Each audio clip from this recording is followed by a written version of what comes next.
Number 9 is be innovative. Think outside the box.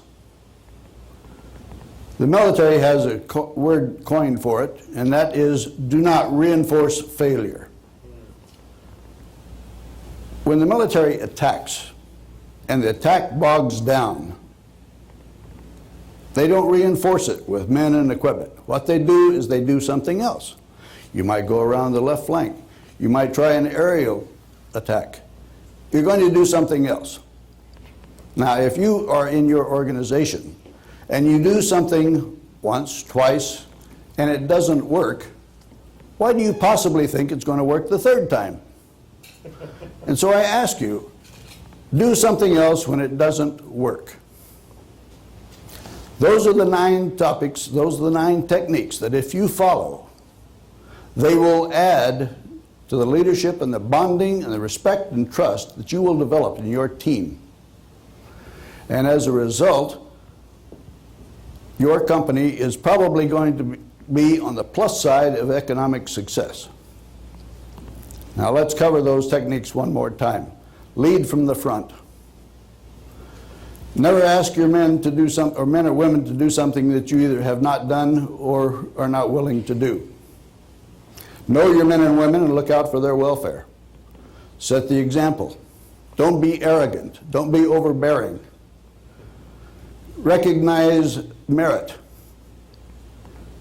Reward those folks who are trying to improve their education and their skill sets. Ask the question before you make a decision, what is it that you don't know? Because it is always that part that you don't know that will scuttle your entire process. If you appoint a leader, don't do it by political correctness. Do it by potential. Select someone who has the potential to accept responsibility.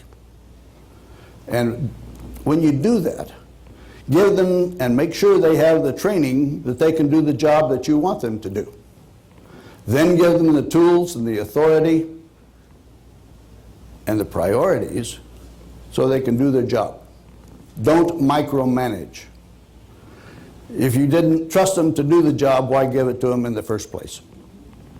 And number 9, be innovative. Don't reinforce failure. Now I suggest to you there are other techniques, but if you follow those 9 techniques to begin with, and some of you are already following many of them, but if you add all of them together, you're going to be very, very well prepared for whatever happens economically. And you will have a better organization.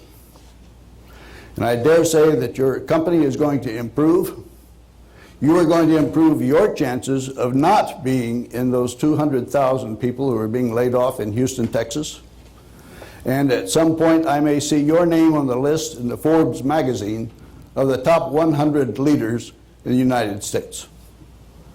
Thank you for inviting me to speak today. You've been a great audience. It's been my pleasure.